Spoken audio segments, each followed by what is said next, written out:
Chers amis, à l'occasion de ce nouveau confinement, nous reprenons ces petites vidéos qui n'ont d'autre but que de venir soutenir notre marche dans cette période difficile que nous vivons. À travers la parole de Dieu, notamment les textes de ce dimanche 8 novembre, sans doute pour nous faire prendre conscience et nous rappeler que Dieu n'est pas absent des événements actuels. Je dirais même qu'il s'en sert. Alors, il nous faut essayer de discerner comment et de ce que Dieu permet et veut nous dire. Il nous faut l'entendre, il nous faut l'accepter, en prendre les moyens. Je voudrais souligner 3 choses à travers l'évangile de ce dimanche. Tout d'abord, le royaume de Dieu est semblable à un festin de noces. Nous sommes invités à ce festin. Nous le sommes dès notre baptême. Cette période est l'occasion de nous rappeler notre baptême, notre appartenance à Dieu, et que notre vie est une préparation à ce festin de noces.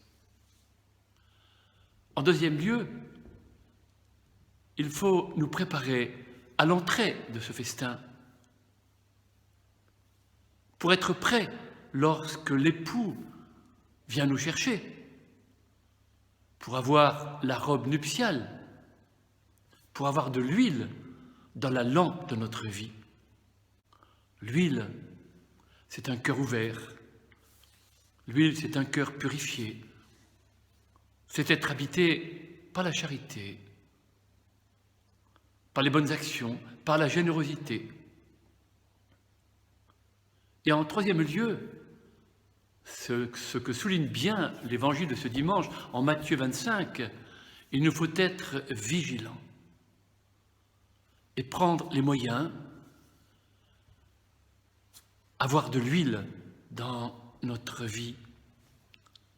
Il nous faut ne pas dormir spirituellement, prier, le grand moyen de notre relation à Dieu, garder comme la Vierge Marie, et méditer la parole de Dieu, notamment ce texte des Vierges folles et des Vierges sages de ce dimanche. Je dirais qu'il nous faut, et c'est la première lecture de ce dimanche, chercher la sagesse, dont il nous est dit qu'elle est resplendissante, qu'elle se laisse aisément chercher, contemplée par ceux qui la cherchent. Alors, en conclusion, je dirais volontiers ceci. Il nous faut aborder cette période comme une occasion de nous poser, par force certes, de renouer le lien personnel avec Dieu, de ne pas négliger ces moyens qui nous sont offerts, de cultiver l'action de grâce, plutôt que la colère constante, le murmure ou l'insatisfaction. Je dirais enfin qu'il nous faut cultiver la confiance. Nous en avons besoin, que le Seigneur soutienne notre marche.